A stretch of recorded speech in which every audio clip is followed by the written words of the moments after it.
El lunes 9 de diciembre de 2024, a las 6:47 de la mañana, Marcos Aguirre caminaba por el pasillo del bloque C de la prisión de Puente Grande, en Jalisco. Las luces de neón parpadeaban. Sus zapatos viejos y rotos, cubiertos de suciedad, resonaban al golpear el frío concreto. En su mano derecha sostenía un papel doblado, una solicitud de cambio de celda que había escrito 5 veces en los últimos 8 años. Las huellas de sus dedos parecían haber manchado los 4 lados del papel. El olor a desinfectante barato se mezclaba con el sudor de los 200 reclusos que se despertaban un día más igual que el anterior. Era algo repugnante. Lo que nadie sabe, lo que ningún guardia se imagina, es que Marcos durmió 2.922 noches junto al hombre que mató a su esposa y a sus 2 hijos. Y cada una de esas noches escuchaba los ronquidos del asesino al otro lado de la pared e intentaba dormir contando esos ronquidos. El guardia Méndez está sentado detrás de su mesa metálica, bebiendo café instantáneo de una taza manchada y amarillenta.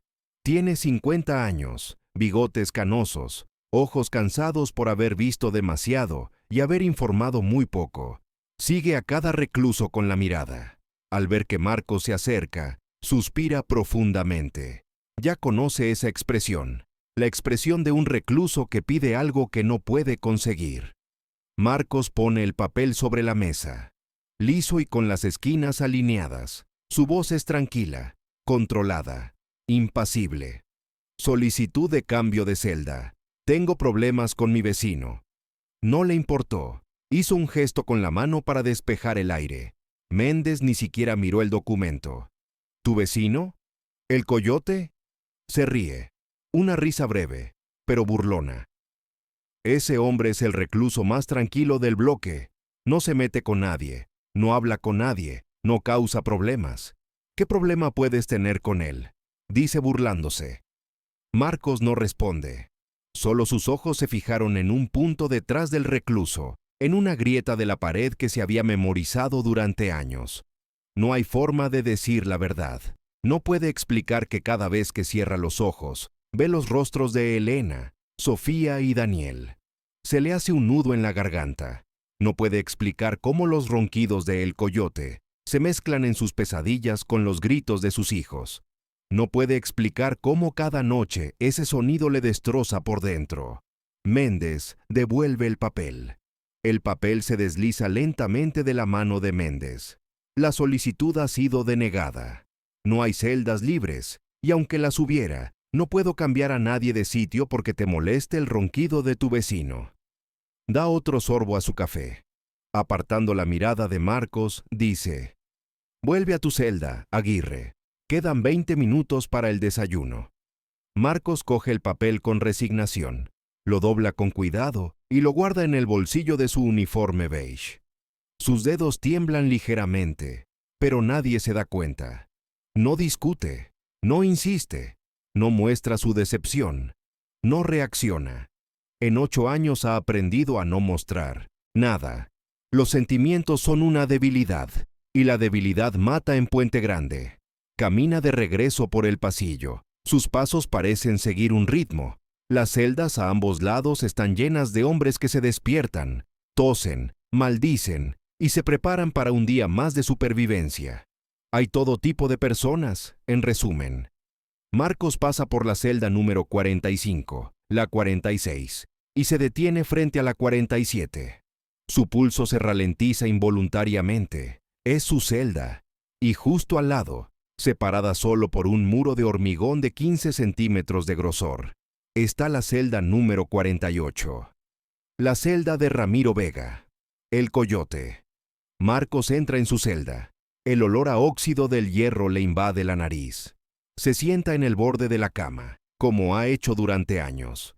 Una estructura metálica con un colchón fino que ha perdido toda su forma tras decenas de usos. Las paredes están vacías y frías. Solo hay una pequeña estantería donde guarda los 3 libros de contabilidad que ha leído cientos de veces. Los libros están amarillentos y descoloridos. No hay fotos, ni adornos, ni nada personal a la vista. Todo lo personal está oculto, guardado y protegido, escondido donde nadie puede encontrarlo. Solo quien lo guarda puede encontrarlo. Oye un ruido detrás de la pared. Oye el crujir de su columna vertebral. El coyote se ha despertado. Primero, el chirrido de la cama, luego el sonido de los pies descalzos pisando el suelo, y después el agua del lavabo. Ya estaba harto de oír esos sonidos. Marcos conoce cada sonido, cada rutina, cada hábito de su vecino. En 922 mañanas lo había aprendido todo. Incluso sabe que el coyote se lava la cara exactamente 3 veces cada mañana. Sabe que tose 2 veces antes de escupir en el lavabo. Sabe que tararea una canción de los Tigres del Norte mientras se viste. Lo sabía todo, pero todo. Lo había analizado muy bien. Lo escuchó durante 8 años. Lo memorizó durante 8 años. 8 años de odio silencioso se convirtieron en algo más frío, más calculador, más peligroso. Pero ninguno de ustedes sabe por qué ambos estaban en la cárcel. El 15 de marzo de 2016, Marcos era contable en una empresa de transportes. Tenía 32 años, una esposa de 34 llamada Elena, una hija de 8 llamada Sofía y un hijo de 5 llamado Daniel. Vivían en una pequeña casa en el barrio de Jardines del Bosque. Tenían un jardín donde jugaban los niños y un perro viejo llamado Canelo. Cada mañana despertaba a sus hijos y cada tarde los esperaba en la puerta. Marcos había detectado irregularidades en los libros de la empresa, cuentas que no cuadraban, pagos a proveedores ficticios, transferencias a cuentas en las Islas Caimán y mucho más. Pero todo eso por sí solo era muy sospechoso. No tardó en darse cuenta de que era una tapadera para las operaciones de lavado de dinero del CJNG y, una vez que lo comprendió, le resultó imposible guardar silencio. Hizo lo que haría cualquier ciudadano honesto. Se puso en contacto con la fiscalía, proporcionó documentos y aceptó testificar. 3 días después, al regresar del trabajo, vio que su casa estaba rodeada de patrullas y se le heló el cuerpo. Las luces rojas y azules parpadeaban en las paredes de los vecinos. Empezó a sentir miedo. El sonido de las sirenas se mezclaría con algo aún peor. Un silencio aterrador que provenía del interior de su casa. Elena estaba en la cocina. La cocina estaba desordenada, con café derramado y tazas rotas, 2 balazos en el pecho. Sofía estaba en su habitación, junto a sus muñecas. Llevaba el vestido rosa que su padre le había comprado recientemente, un balazo en la cabeza. Daniel estaba debajo de la cama, donde había intentado esconderse. Tenía sus manitas sobre el pecho. 2 balas. El sicario había hecho lo que se le había pedido. Un profesional. Entró, ejecutó la sentencia y salió en menos de 7 minutos. No dejó huellas, no dejó testigos, solo dejó 3 cadáveres y un mensaje muy claro. Si hablas, esto es lo que te pasa. Todo estaba muy claro. Marcos había llegado muy tarde. Quizás si hubiera llegado a casa 10 minutos antes, todo habría sido diferente. Encontró a su familia muerta. Encontró a Canelo llorando junto al cadáver de Daniel. El perro tenía las patas ensangrentadas, había arañado la puerta. Vio cómo su vida se derrumbaba en 7 minutos, a manos de un hombre al que nunca había visto. La fiscalía lo puso bajo protección temporal. Le dijeron que identificarían al asesino, lo atraparían y que se haría justicia. Sus voces eran cálidas, le dijeron las mentiras clásicas que le dicen a todo el mundo. Marcos esperó. Pasaron los meses. El caso se enfrió. Los testigos desaparecieron. Los documentos se perdieron. La justicia nunca llegó. Era evidente que nunca llegaría. Entonces Marcos tomó una decisión. Si el sistema no le iba a dar la mentira llamada justicia, él mismo la buscaría. Él mismo se encargaría de hacer justicia. Comenzó a investigar por su cuenta, utilizando sus habilidades contables para rastrear el dinero, los movimientos y las conexiones. Cada noche, antes de acostarse, tomaba notas en su cuaderno.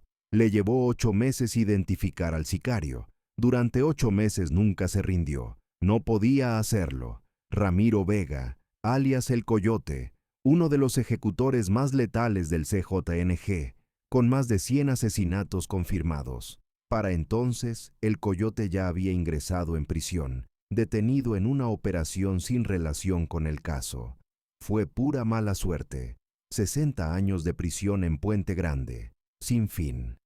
Marcos sabía que nunca podría llegar a él desde fuera. La prisión era una fortaleza, y El Coyote, incluso tras los barrotes, seguía bajo la protección del cártel. Era intocable, como un fantasma invisible. Por eso hizo algo que nadie esperaba: entrar. Sí, has oído bien, entrar. Cometió un delito y entró. Un robo a mano armada en un supermercado. Calculó perfectamente la pena que le esperaba, suficiente para entrar en Puente Grande, pero no tanta como para pudrirse allí para siempre. Entre 8 y 12 años. Utilizó sus contactos, sobornó a quien tenía que sobornar y logró lo imposible: ser asignado al bloque C, celda número 47. Utilizó hasta el último peso para acercarse a él, y lo consiguió. Justo al lado de El Coyote, justo debajo de él. El día que Marcos vio por primera vez a Ramiro Vega en el pasillo, sintió que el mundo se detenía en ese instante. Ahí estaba, a 3 metros de distancia, el hombre que mató a Elena mientras preparaba la cena, el hombre que disparó a Sofía mientras abrazaba a su muñeca favorita, el hombre al que debía vengar, el hombre que buscó a Daniel debajo de la cama y lo ejecutó como si fuera una cucaracha. El hombre que arruinó la vida de Marcos en un día, incluso en una hora. El Coyote ni siquiera lo miró. No hizo ningún gesto de reconocerlo. Para él, Marcos era solo otro preso, un rostro anónimo en un mar de delincuentes, un hombre cualquiera. No tenía ni idea de quién era. No recordaba a sus víctimas. Probablemente ni siquiera recordaba el trabajo de marzo de 2016. Tenía mucho trabajo. Había derramado mucha sangre.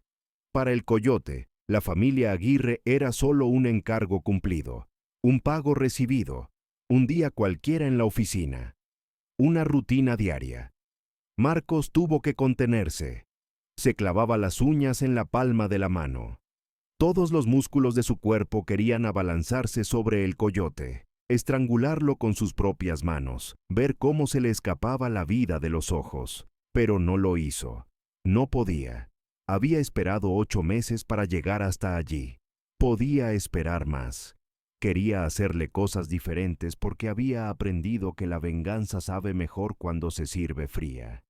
Esa noche, mientras yacía en su celda, oyó por primera vez el ronquido de El Coyote al otro lado de la pared, y se apretó el puño contra la boca para no gritar. Un sonido rítmico, casi tranquilo. El dulce sueño de un hombre sin remordimientos. Marcos permaneció despierto hasta el amanecer, mirando el techo, las frías paredes, los barrotes oxidados, escuchando la respiración del asesino de su familia. Desde entonces, esto se repitió cada noche. 2.922 noches escuchando los ronquidos del Coyote. 2.922 noches planeando, calculando, esperando el momento perfecto. Y ahora, 8 años después, Marcos por fin está listo. Su corazón está tranquilo y su mente demasiado lúcida. Si has leído el comienzo de esta historia, hay algo que quiero saber. ¿Desde dónde nos sigues? Deja tu nombre y la ciudad desde la que sigues esta historia en los comentarios. Queremos saber quién está al otro lado de la pantalla, acompañándonos esta noche en la prisión de Puente Grande. El patio de la prisión de Puente Grande es un rectángulo de hormigón gris, rodeado de muros de 6 metros coronados con alambre de púas. Ni siquiera el sol querría entrar aquí. A las 10 de la mañana, el sol de diciembre calienta lo suficiente como para que los reclusos salgan de sus celdas y disfruten de una hora de aire libre. Les basta. Tiene que bastarles. En cada esquina hay grupos específicos. En el norte, los del CJNG. En el sur, los del Cártel de Sinaloa. Los independientes y los que no pertenecen a ningún grupo se dispersan por el centro, tratando de ser fantasmas invisibles. Marcos Aguirre está sentado solo en un banco de concreto junto al muro este. Con la espalda contra el muro, nadie puede acercársele por detrás. Tiene un libro de contabilidad abierto sobre las rodillas, pero no lo lee. Solo intenta que parezca que lo lee. Sus ojos observan el patio con la paciencia de un cazador. Escanea cada rostro, cada movimiento, uno por uno. Ha pasado 8 años estudiando este ecosistema. Ha aprendido quién tiene el poder, quién lo ha perdido, quién ha ascendido y quién está a punto de caer. Lo ha grabado todo en su mente. El coyote sale por la entrada del bloque C. Marcos no acelera su pulso tranquilo. Ha matado a tanta gente que ahora tiene la confianza de los hombres que ya no temen a la muerte. Tiene 45 años, pero su cuerpo sigue siendo lo suficientemente fuerte, moldeado por los años de violencia y la lucha por la supervivencia. Los tatuajes cubren sus brazos y suben por su cuello. Calaveras, serpientes, el número 4 repetido 3 veces, símbolos que solo los miembros del CJNG entienden perfectamente. La tinta se ha desvanecido, pero los mensajes siguen siendo claros. Marcos sigue su acercamiento al grupo del norte. Saluda con un breve abrazo a El Diablo, líder del CJNG en Puente Grande. Intercambian palabras que Marcos no puede oír desde donde está. Pero el lenguaje corporal lo dice todo. El coyote se ríe de algo, le da una palmada en la espalda a otro sicario, se comporta como un hombre poderoso y despreocupado. Así lleva 8 años. El coyote vive una vida relativamente cómoda en la cárcel. Mientras sus víctimas se pudren en la tumba, él se alimenta gracias a los fantasmas de sus hermanos que le ayudan. El cártel le envía dinero, le proporciona protección y le garantiza ciertos privilegios. En su celda tiene televisión, comida extra e incluso acceso a alcohol de contrabando. Para él, Puente Grande no es un castigo, solo es un descanso en su carrera. Allí está muy seguro. En la celda de Marcos, sin embargo, no hay nada más que 3 libros y silencio. Marcos cierra su cuaderno, se levanta, camina hacia el centro del patio con pasos lentos y tranquilos. Allí hay 3 mesas de concreto con tableros de ajedrez pintados en la superficie. La pintura está casi borrada, incluso en las casillas agrietadas. 2 de las mesas están ocupadas por reclusos totalmente concentrados en sus partidas. La tercera está vacía. Se sienta frente al tablero vacío. Da la espalda al grupo de El Coyote. Saca una pequeña bolsa de tela del bolsillo de su uniforme. Dentro hay piezas de ajedrez que él mismo talló durante su primer año en la prisión, utilizando jabón endurecido y una paciencia infinita. Una pieza cada día. Coloca las piezas sobre el tablero con movimientos delicados, cuidadosos y metódicos. Peones blancos, peones negros, torres, caballos, alfiles, reyes y alfiles enfrentados. La batalla aún no ha comenzado, solo se ha preparado. No tiene rival, tampoco lo busca, solo quiere que lo vean. El anzuelo está listo, solo quiere que la persona que desea, es decir, el coyote, se fije en él, el hombre solitario que juega al ajedrez solo. Eso es lo que quiere ahora mismo. Le ha llevado 3 días. El jueves 12 de diciembre, el coyote se acerca a la mesa de Marcos. Marcos mueve las piezas sin levantar la vista. Su sombra se proyecta sobre el tablero, bloqueando el sol del mediodía. Hola, vecino. Es la primera vez en 8 años que el coyote le dirige la palabra. El primer paso del plan ha salido muy bien. Marcos levanta lentamente la cabeza, como si acabara de darse cuenta de su presencia. Mantiene una expresión neutra, vacía, una máscara que lleva ensayando durante 8 años. ¿Juega solo? El coyote señala el tablero con la barbilla.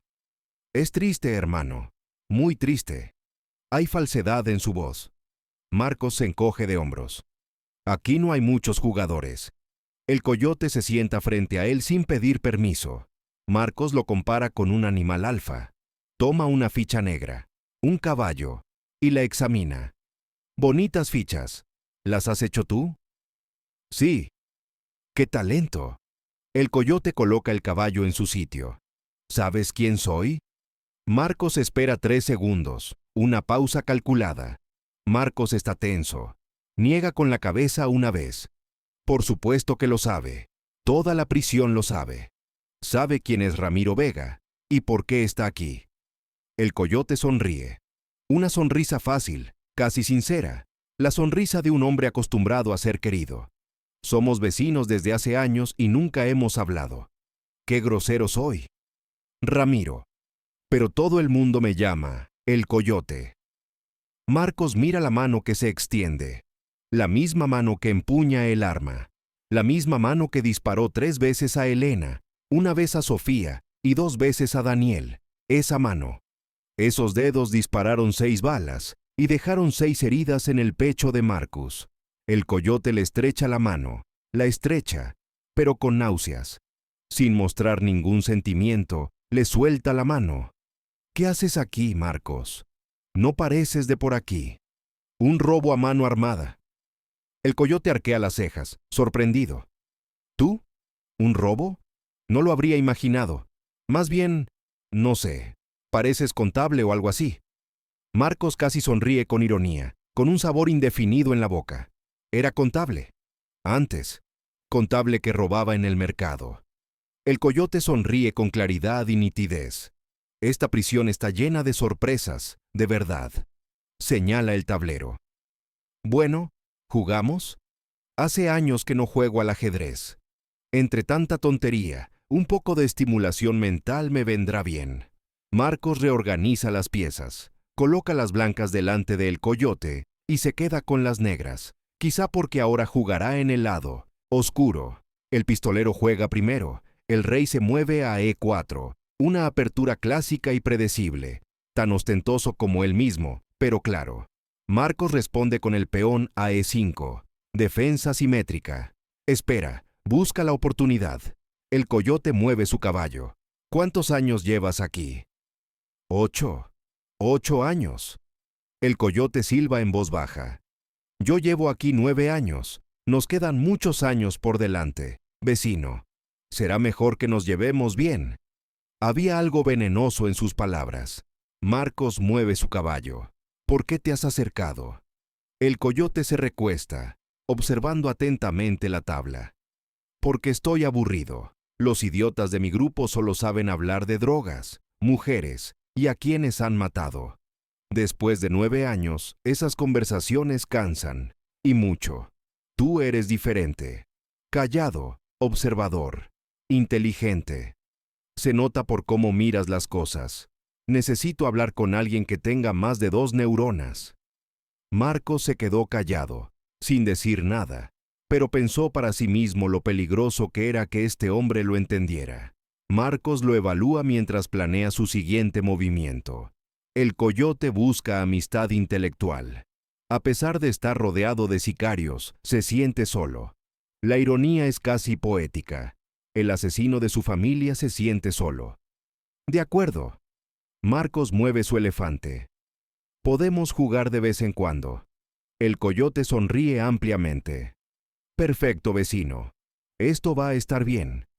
El juego continúa en silencio durante 20 minutos. El coyote juega de forma agresiva, atacando sin pensar en las consecuencias. Marcos juega a la defensiva, esperando los errores, calculando 3 jugadas por adelantado. Finalmente, Marcos captura la reina del coyote con una trampa que el sicario no ve venir. Maldita sea. El coyote mira el tablero con incredulidad. No lo vi venir. Estabas concentrado en atacar. No protegiste tu retaguardia. El coyote niega lentamente con la cabeza. Lección aprendida. Contable. Se levanta y estira los brazos. Mañana habrá revancha. Marcos asiente con la cabeza. Mañana. El coyote se aleja hacia su grupo. Marcos recoge las piezas con calma y las guarda en una bolsa de tela. Sus manos no tiemblan. Su corazón late con normalidad. Ha superado la primera prueba.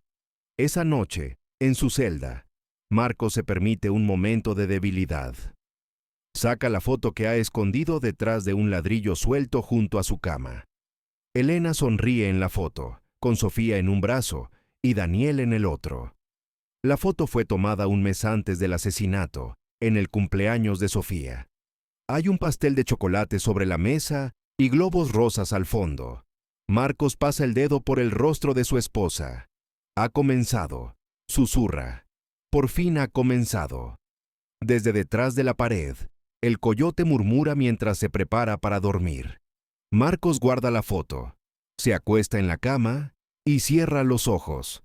Esta noche los ronquidos no le molestarán tanto. Esta noche hay esperanza. En las semanas siguientes, Marcos y el coyote establecen una rutina. Todas las tardes, juegan al ajedrez. Las partidas son más largas, más competitivas. El coyote aprende de sus errores, mejora su juego y empieza a ganar algunas partidas. Pero el ajedrez es solo una excusa. Lo realmente importante son las conversaciones entre jugadas. Marcos hace preguntas cotidianas, aparentemente inocentes, sobre la vida del coyote antes de la cárcel, su familia, los años que trabajó para el cártel. El coyote responde con una sinceridad sorprendente. Está abierto a hablar de verdad, a alguien que le escuche sin juzgarle. Marcos lo escucha todo, memoriza cada detalle, crea un perfil completo de su enemigo, sus miedos, sus debilidades, sus conexiones dentro y fuera de la cárcel. Cada dato es una herramienta que utilizará cuando llegue el momento. Y el coyote no sospecha de nada. Para él, Marcos es solo un aburrido contable que resulta ser un buen compañero de ajedrez. Un amigo en un lugar donde no hay amigos de verdad. La venganza, piensa Marcos mientras mueve su torre, requiere paciencia. Y él tiene toda la paciencia del mundo. Ahora quiero saber tu opinión. ¿Crees que Marcos hace lo correcto al acercarse a el coyote? ¿O está jugando con fuego? Deja tu respuesta en los comentarios. Han pasado 6 semanas desde aquella primera partida de ajedrez. Es la noche del viernes 24 de enero de 2025 y el bloque C está más silencioso que de costumbre. La mayoría de los guardias están ocupados con una pelea controlada en el bloque A, una distracción organizada que permite algunas actividades en las celdas. Marcos está sentado en el suelo de su celda, con la espalda apoyada en la pared que comparte con el coyote. A través del fino hormigón oye voces, risas y el sonido de líquido vertido en vasos. El coyote tiene invitados en su celda. 3 sicarios de su grupo han traído alcohol de contrabando, mezcal casero destilado en un rincón de la prisión. «Hola, vecino», dice el coyote, con una voz que atraviesa la pared. «Ven aquí, hay fiesta». Marcos se levanta lentamente. Esto es lo que estaba esperando. El alcohol suelta las lenguas, revela secretos, derriba los muros que las personas construyen alrededor de sus peores recuerdos. Camina hacia la celda número 48. La puerta está entreabierta. Dentro, el coyote está sentado en su cama, con una botella de plástico llena de un líquido transparente en la mano. Los 3 sicarios ocupan el reducido espacio que queda. El rata, un hombre delgado con los dientes podridos. Gonzalo, gordo y calvo, con tatuajes de lágrimas bajo el ojo izquierdo. Y Perico, el más joven, de apenas 25 años, con los ojos tensos. «Contable, entra», indica el coyote. Cierra la puerta. Marcos obedece. El olor a mezcal invade el estrecho espacio. El coyote le tiende la botella. «Bebe, esta noche lo celebramos». Marcos da un pequeño sorbo. El alcohol le quema la garganta, con sabor a gasolina y agave. «¿Qué celebramos?» El coyote sonríe ampliamente. 9 años, vecino. Hoy se cumplen 9 años desde que llegué a este maldito palacio. 9 años y sigo vivo. Eso merece una celebración. Los demás sicarios levantan sus vasos improvisados. Beben. Marcos bebe con ellos, pero apenas moja los labios. Tiene que mantenerse sobrio. Tiene que recordar cada palabra. Pasan las horas. La botella se vacía. Alguien saca otra. Las conversaciones se vuelven más ruidosas, más descaradas. El Rata habla de un robo que salió mal en Tijuana. Gonzalo se jacta de tener una novia que lleva 7 años esperándolo afuera. Perico habla de su hijo, que ya no lo reconoce cuando lo visita. Y el Coyote habla de sus negocios. El primero fue en 2003. Su voz está pastosa por el alcohol. Un idiota que le debía dinero al jefe. Me temblaban las manos, lo juro. Le metí 3 balazos. Se ríe. Ahora podría hacerlo con los ojos cerrados. Los demás también se ríen. Marcos esboza una sonrisa forzada. ¿Cuántos han sido?, pregunta el Rata. El Coyote se encoge de hombros. Perdí la cuenta después de 100, 120, 130, algo así. Da otro trago. Algunos fueron fáciles, otros no tanto. Marcos ve su oportunidad. ¿Cuáles fueron difíciles? El Coyote lo mira con ojos nublados. Los que tienen familia. Esos son un poco más complicados. Hace una pausa y bebe más. En 2016 hubo uno. Un contador, como tú. Se ríe de la coincidencia. El jefe quería enviarle un mensaje. El tipo había hablado con la fiscalía. El corazón de Marcos se detiene. El aire de la celda se vuelve denso, irrespirable. Con un esfuerzo sobrehumano, mantiene una expresión neutra. ¿Qué pasó?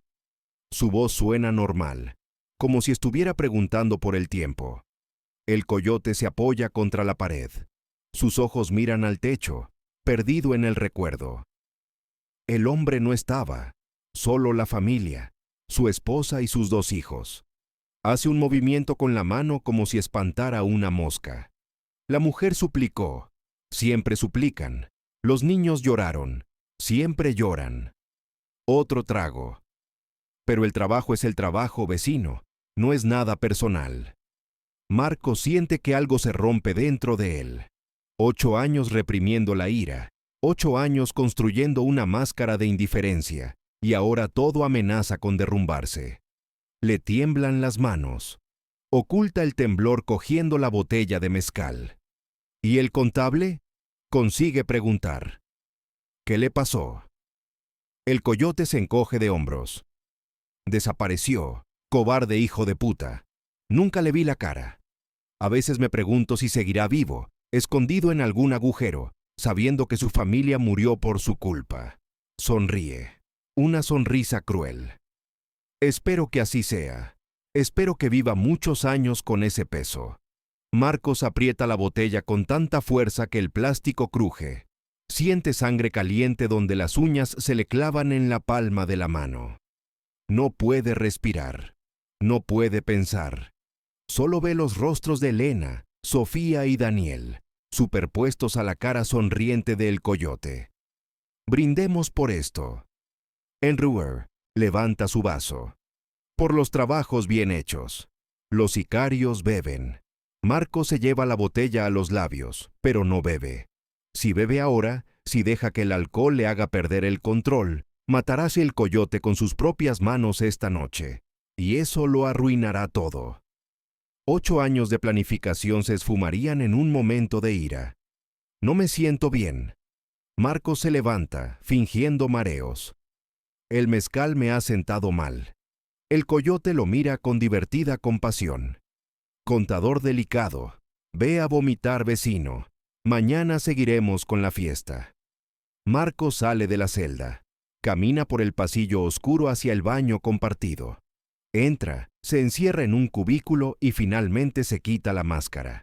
Las lágrimas le corren silenciosamente por la cara. Golpea la pared con el puño. 1 vez, 2 veces, hasta que le sangran las articulaciones. El dolor físico es un alivio, una distracción del dolor que le carcome por dentro. Elena suplicó. Los niños lloraron. Y para el Coyote solo fue un día más de trabajo. Marcos mira sus manos ensangrentadas. Respira hondo. 1 vez, 2 veces, 10 veces. Lentamente, reconstruye la máscara. Pieza a pieza, ladrillo a ladrillo. No puede matar a el Coyote. Sería demasiado rápido, demasiado misericordioso. 1 bala y todo habría terminado. El Coyote no sufriría lo suficiente. No. Marcos tiene un plan mejor. Un plan que ha perfeccionado durante 8 años de noches sin dormir. El coyote no morirá a manos de él. Morirá a manos de sus propios hombres. Morirá creyendo que ha sido traicionado por personas en las que confiaba. Morirá sabiendo que todo lo que ha construido, su reputación, su protección, su lugar en el cártel, ha sido destruido desde dentro. Y en sus últimos momentos sabrá exactamente quién lo ha hecho. ¿Y por qué? Marcos se lava la sangre de las manos. Se mira en el espejo roto del baño. Tiene los ojos enrojecidos, pero secos. Su expresión es impasible. Elena le susurra a su reflejo. Sofía. Daniel. Casi. Regresa a su celda. Se tumba en la cama. Oye las risas del coyote y sus amigos detrás de la pared, celebrando los 9 años de vida que no se merecen. Marcos cierra los ojos. Esta noche no dormirá. Pero no importa, tiene trabajo que hacer. Nos acercamos al momento más intenso de esta historia. Lo que sucederá en los próximos capítulos lo cambiará todo. Pero antes de continuar, quiero que pienses, si estuvieras en el lugar de Marcos, ¿qué harías? ¿Buscarías venganza o intentarías perdonar? Deja tu respuesta en los comentarios. Han pasado 3 semanas desde aquella noche de mezcal y confesiones. Es la madrugada del sábado 15 de febrero de 2025, y Marcos Aguirre está sentado de rodillas en su celda con un cuaderno abierto. La tenue luz de una lámpara de aceite improvisada ilumina las páginas llenas de números, nombres y conexiones. 8 años de reflexión mental, finalmente plasmados en papel. Marcos es contador. Fue contador toda su vida, antes de que él, Coyote, la destruyera. Y ahora utilizará precisamente esas habilidades para destruir a El Coyote. El plan es simple en teoría, pero devastador en la práctica. Hacer que el CJNG crea que el Coyote es un informante de la Fiscalía. En el mundo del narcotráfico, no hay pecado más grave que la traición. Los informantes no son juzgados ni reciben una segunda oportunidad. Se enfrentan a torturas y muertes lentas diseñadas para enviar un mensaje. Marcos conoce el sistema. Pasó 8 años observando cómo fluía la información en Puente Grande. Sabe quién habla con quién informa a quién, cómo los rumores se convierten en verdades aceptadas. Y sabe exactamente cómo sembrar la semilla de la sospecha que se convertirá en una sentencia de muerte. El primer paso es crear pruebas falsas. Durante sus años como contable, Marcos aprendió que los documentos son más convincentes que las palabras. La gente cree lo que puede ver, tocar y lo que parece oficial. Necesita crear documentos que demuestren que el Coyote colabora con las autoridades. Tiene acceso limitado a los materiales, pero en la cárcel todo se puede conseguir al precio adecuado. Durante los últimos 2 meses, ha intercambiado favores, cigarrillos y pequeños servicios por lo que necesitaba. Papel con membrete de la Fiscalía robado de una oficina durante un traslado. Sellos falsos de un recluso experto en documentos a cambio de protección. Tinta especial que imita el paso del tiempo. Trabaja por las noches, mientras el Coyote duerme y sus ronquidos atraviesan la pared como un recordatorio constante. Está elaborando 3 documentos principales. El primero, con fecha de 2019, es un acuerdo de cooperación supuestamente firmado por el Coyote, a cambio de una reducción de pena. El documento detalla la información que supuestamente proporcionó el Coyote, las rutas de tráfico del CJNG, los nombres de los operadores en Guadalajara, la ubicación de los refugios. El segundo es un recibo de 50,000 pesos mensuales, depositados durante los últimos 3 años, en una cuenta bancaria a nombre de la madre de El Coyote. Un pago por servicios de información según una nota manuscrita falsificada por Marcos, imitando la letra de un fiscal que investigaba los casos del CJNG. En tercer lugar, y lo más importante, una transcripción parcial de un interrogatorio, en el que se supone que el Coyote identificó al líder del CJNG en Puente Grande, el Diablo, como responsable de ordenar el asesinato de un periodista en 2021. Este documento es dinamita pura. Si el Diablo cree que el Coyote lo ha delatado, No habrá fuerza en el mundo que salve al sicario. Marcos revisa cada documento 3 veces. Verifica las fechas, los nombres, los números de expediente. Todo debe ser perfecto. Un solo error podría delatar la falsificación y arruinar 8 años de planificación. Pero no hay errores. Marcos era el mejor contable de la empresa por una razón. Su atención al detalle es obsesiva, implacable. Los documentos están listos. Ahora tiene que colocarlos. El segundo paso es la distribución estratégica. No puede entregarle los documentos directamente a El Diablo. Sería demasiado obvio, demasiado sospechoso. La información debe llegar a través de canales fortuitos, que parezcan inevitables. Marcos ha identificado 3 puntos de entrada. El primero es Gonzalo, el matón obeso que estaba en la fiesta del mezcal. Gonzalo tiene un problema con el juego. Tiene deudas con muchos presos y su posición en el grupo de El Coyote es peligrosa. Un hombre desesperado es un hombre manipulable. 3 días después de terminar los documentos, Marcos se acerca a Gonzalo durante la hora del patio. «Hola, Gonzalo. Tengo algo que te puede interesar». Gonzalo lo mira con recelo. «¿Qué quieres, contador?»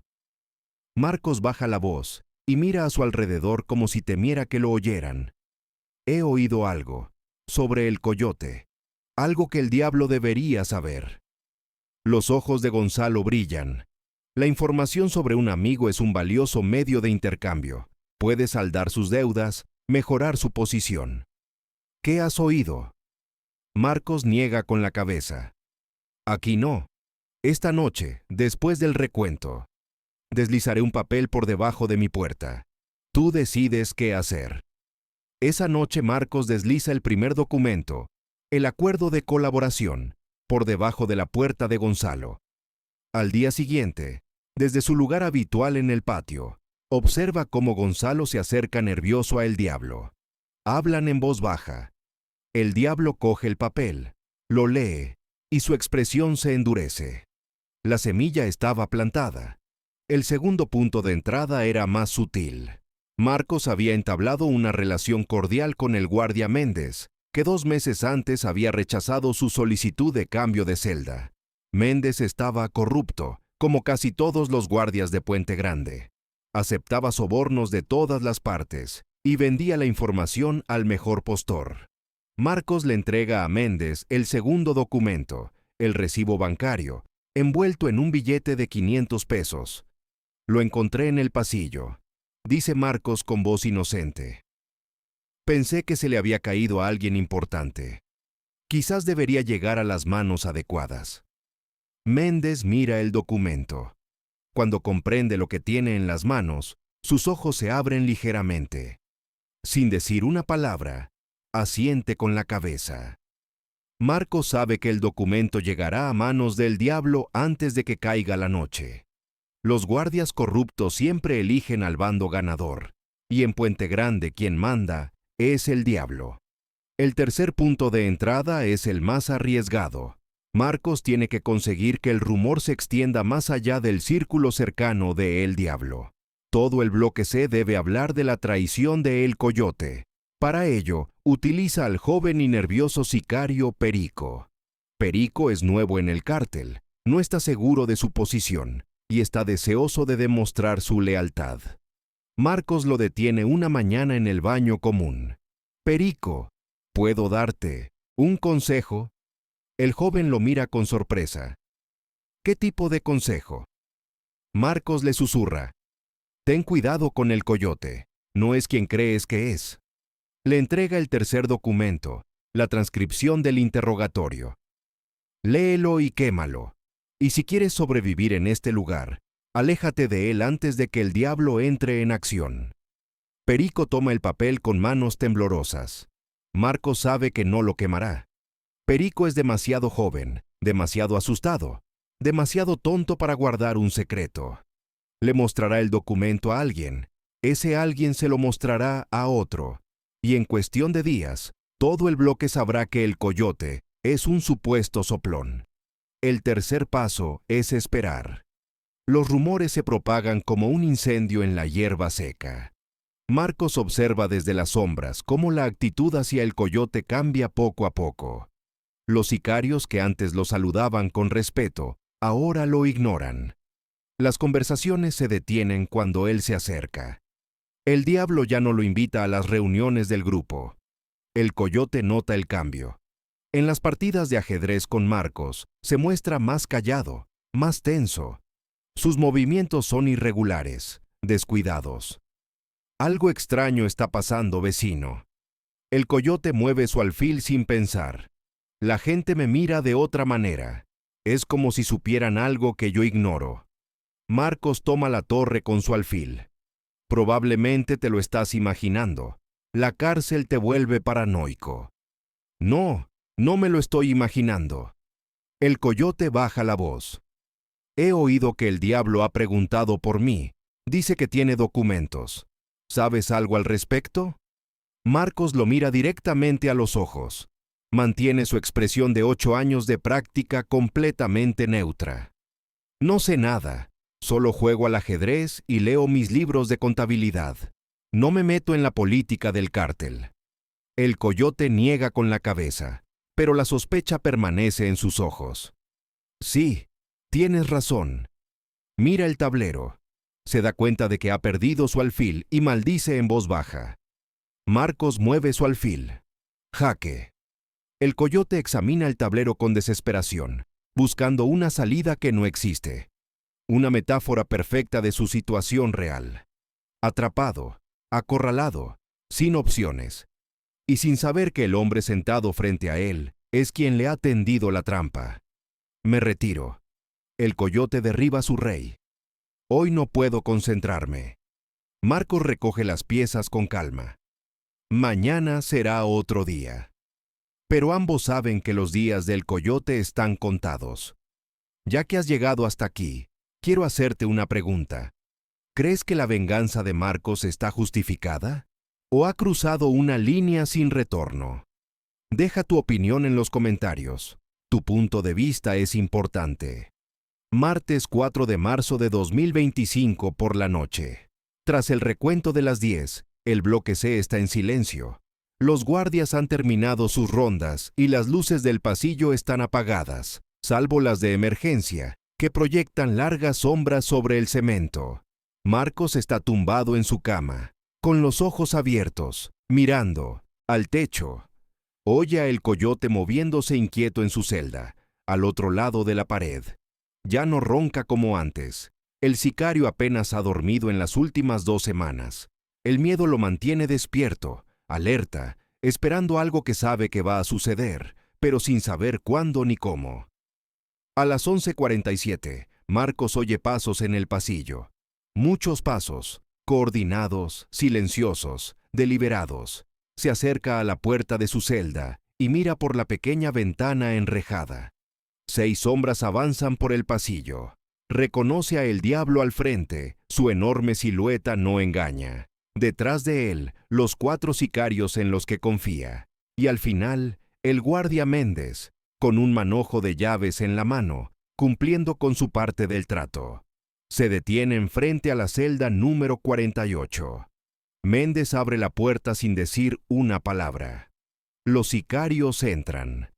Marcos oye el ruido de un cuerpo arrastrado por la cama, el sonido sordo de los puños golpeando la carne, un grito ahogado que se interrumpe de repente cuando alguien tapa la boca de el coyote. «Cállate, rata». La voz del diablo es grave, controlada, llena de desprecio. Camina. Tenemos mucho de qué hablar.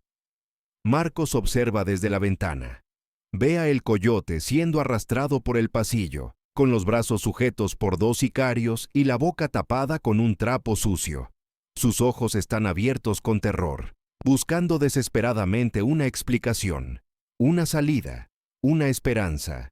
Y entonces, por un instante, los ojos del coyote se encuentran con los de Marcos. Solo un segundo. Una fracción de segundo en la oscuridad del pasillo. Pero en ese segundo, Marcos ve lo que lleva 8 años esperando ver. El miedo absoluto en los ojos de un hombre que se cree intocable.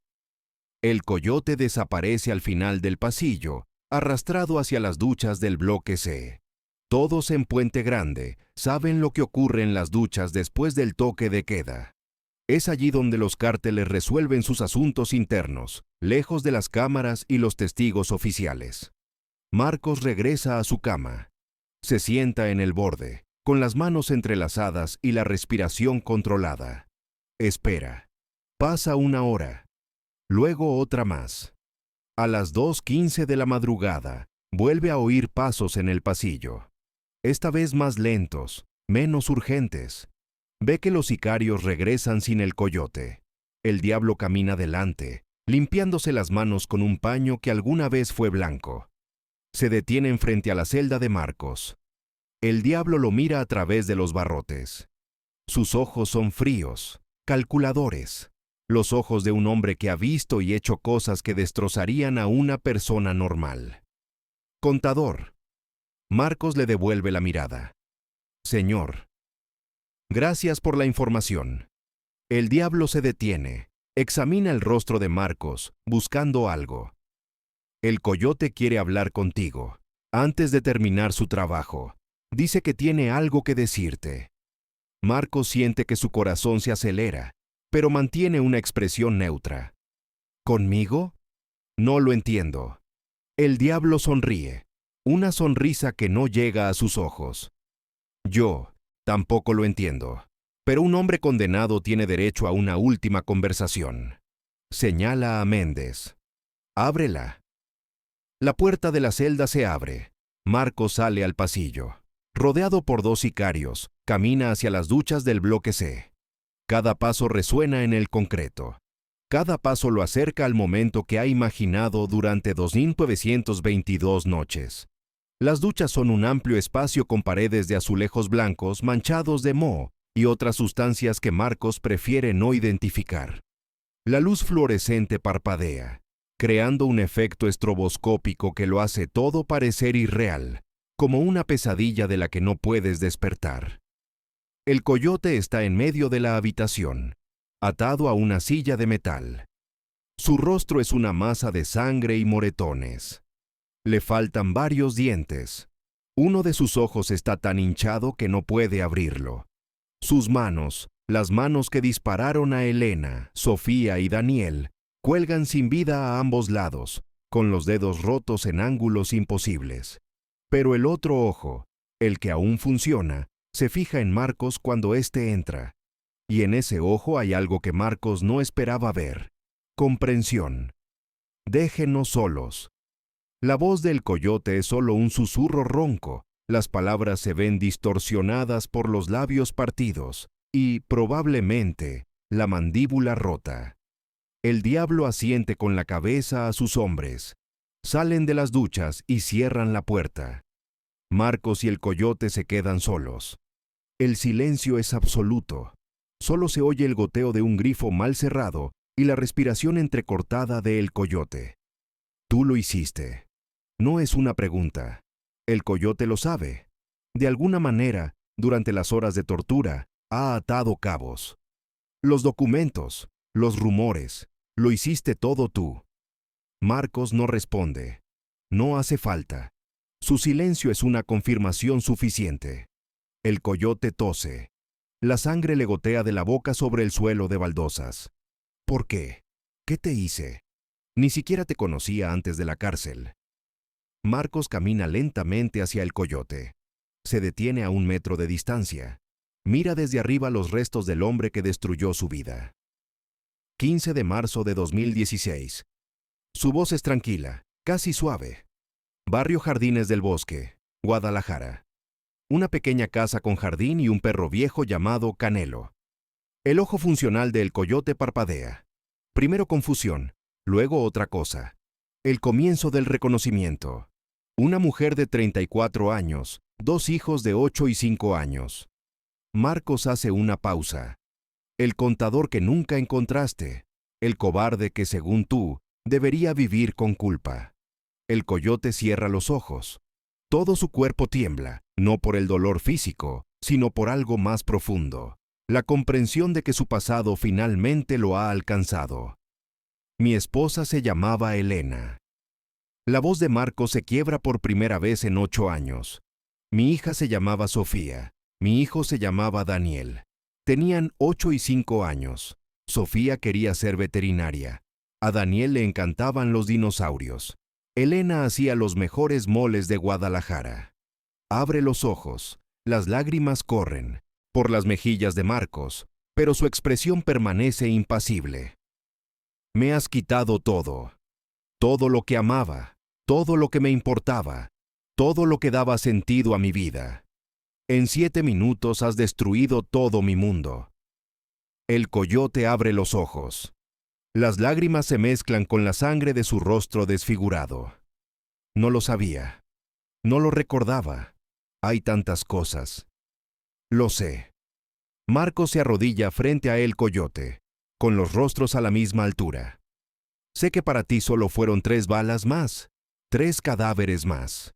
Un trabajo más que al día siguiente habías olvidado. Su voz se reduce a un susurro. Pero yo no lo he olvidado.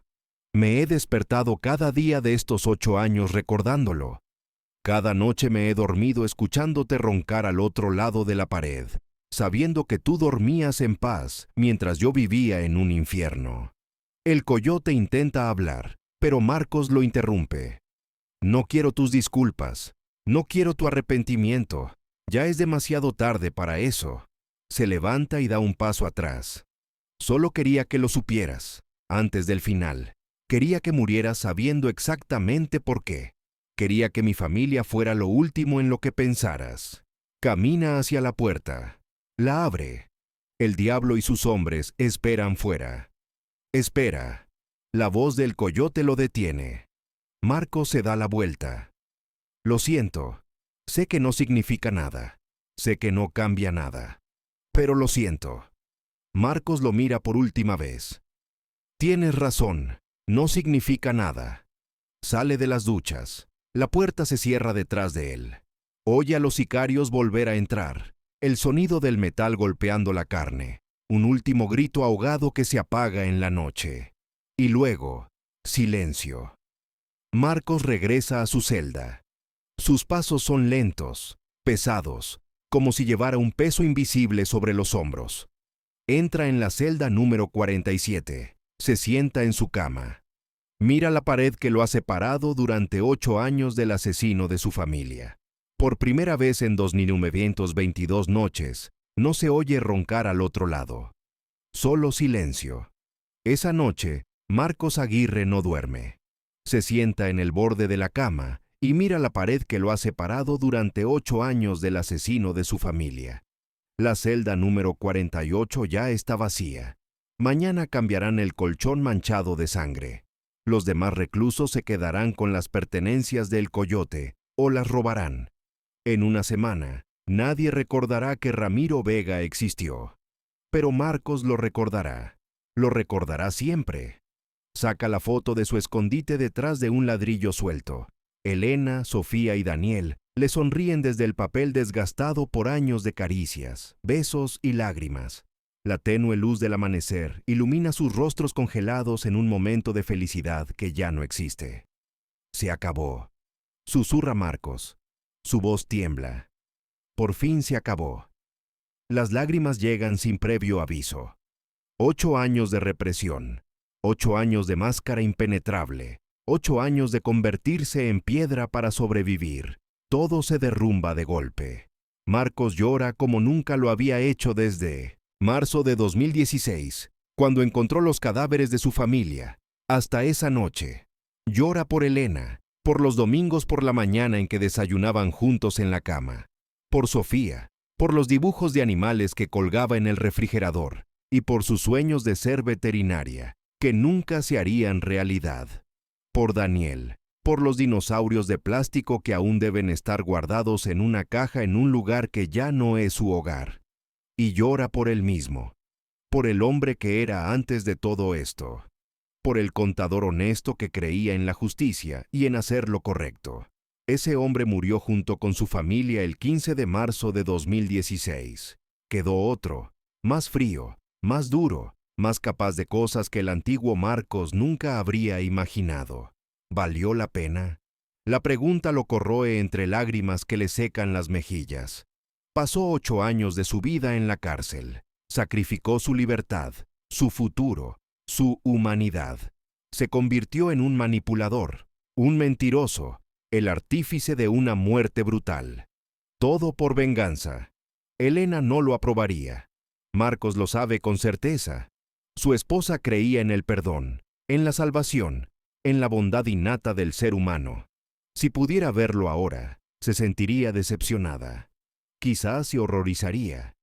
Pero Elena está muerta, y los muertos no tienen voz en las decisiones de los vivos. Marcos retira la foto, se tumba en la cama, cierra los ojos. Por primera vez en 2922 noches, el silencio al otro lado de la pared no le tortura. Por primera vez, puede respirar sin que el peso del odio le oprimiera el pecho. No es exactamente paz. Marcos duda de si alguna vez sentirá verdadera paz. Pero es algo parecido. Un alivio. Un cierre. El amanecer llega lentamente. La luz gris se filtra por la pequeña ventana de la celda. Marcos oye los sonidos habituales del despertar en la prisión. Toses, palabrotas, el ruido metálico de las puertas, los gritos de los guardias llamando al recuento matutino. A las 7:30, el guardia Méndez aparece frente a su celda. Hoy su expresión es diferente. Hay algo parecido al respeto en sus ojos cansados. Aguirre, el director quiere verte. Marcos se levanta. Sigue a Méndez por los pasillos que conoce de memoria, hacia la sección administrativa, a la que rara vez acude. La oficina del director se encuentra al final de un pasillo iluminado por fluorescentes que zumban. El director Fuentes es un hombre de 55 años, con un traje barato y expresión burocrática. Pero hoy no está solo. A su lado hay una mujer de unos 40 años, vestida con un traje oscuro y con una identificación de la Fiscalía General colgada al cuello. Siéntese, señor Aguirre. El director señala una silla frente al escritorio. Marcos obedece formalmente, con las manos a los lados y los hombros ligeramente encorvados. La mujer habla primero. Soy la fiscal Alejandra Reyes. Soy una de las responsables de la Unidad de Protección de Testigos. Abre una carpeta. Tenemos constancia de que en 2016 fue testigo protegido en un juicio contra el CJNG, que nunca llegó a celebrarse. Marcos asiente lentamente con la cabeza. El caso se archivó, los documentos se perdieron. Me dejaron solo. La fiscal lo mira con una mirada que podría ser de vergüenza profesional. Lo sé. Fue un grave fallo del sistema, un fallo que costó vidas. Hace una pausa. Pero las cosas han cambiado. Tenemos nuevas pruebas, nuevos testigos y un nuevo impulso político para actuar contra el cártel. Marcos no entiende a dónde quiere llegar. ¿Qué tiene eso que ver conmigo? El fiscal cierra el expediente. Anoche nos llegó una mala noticia. Ramiro Vega, alias El Coyote, ha fallecido. La versión oficial será un ajuste de cuentas interno del CJNG. Sus ojos se fijan en Marcos. Pero tenemos motivos para creer que usted tiene algo que ver con ello. El silencio continúa. Marcos mantiene una expresión neutra, la máscara que ha perfeccionado durante 8 años. El fiscal continúa. No estoy aquí para acusarte ni para manchar tu reputación. Francamente, el Coyote era responsable de más de 100 asesinatos confirmados. Su muerte no es una pérdida para nadie fuera del cártel. Se inclina hacia adelante. Estoy aquí para ofrecerle algo. ¿Qué? Libertad. El programa de protección de testigos se ha revisado. Tenemos los recursos, la seguridad real y la capacidad de ofrecerle una nueva identidad y una nueva vida lejos de todo esto. El fiscal hace una pausa. A cambio, necesitamos su testimonio sobre lo que observó durante los 8 años que pasó en Puente Grande, las estructuras del cártel, las jerarquías, las operaciones. Usted es contable, sabemos lo que observó, analizó y recuerda. Marcos procesa la información. Libertad. Una palabra que hace tiempo que dejó de tener sentido. ¿Es posible? Después de todo lo que ha hecho, de todo lo que ha sacrificado, ¿puede simplemente empezar una nueva vida? ¿Por qué yo y no otro?, pregunta finalmente. Hay cientos de presos que saben más que yo sobre el cártel. El fiscal sonríe levemente. Porque tú eres diferente. No tienes ataduras, no tienes miedo y, claramente, tienes la inteligencia y la paciencia necesarias para sobrevivir 8 años junto a un sicario sin que nadie sospeche de nada. Su sonrisa se desvanece. ¿Y por qué te lo debemos? El sistema te traicionó en 2016. Ha llegado el momento de corregir ese error. Marcos mira por la ventana de la oficina. Afuera, el cielo de Jalisco es de un azul brillante, sin nubes. Un cielo que no ha visto desde el día en que ingresó en la prisión, siempre rodeado de rejas y muros de concreto. ¿Cuánto tiempo llevará? El proceso probablemente durará 6 meses. Las entrevistas, la preparación de los documentos, la creación de su nueva identidad. Después, será libre de ir a donde quiera. Pregunta: si le dieran la oportunidad de empezar de cero con una nueva identidad después de 8 años, ¿a dónde iría primero? 6 meses. 6 meses después de 8. Años no son nada para mí, pero hubiera sido mejor no tener que esperar 6 meses. Acepto.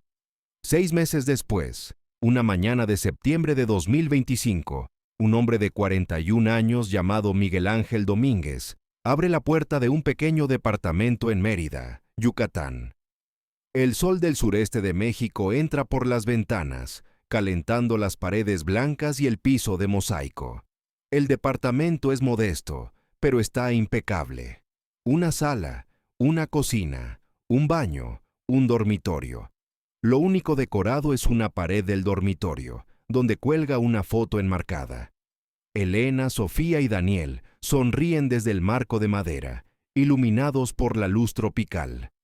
Marcos, ahora Miguel Ángel, se para cada mañana frente a la foto. Les cuenta la historia de sus días, su trabajo en una pequeña empresa de contabilidad, el clima, los pájaros que cantan alegremente fuera de su ventana. Quizás tú también hayas contado alguna vez en silencio algo a alguien que ya no está contigo, como si todavía te estuviera escuchando. Conversaciones unilaterales que mantienen la conexión con las personas que amaba y perdió. Esta noche, como todas las noches, se sienta junto a la ventana después de cenar. Contempla la puesta de sol que tiñe el cielo de naranja y morado.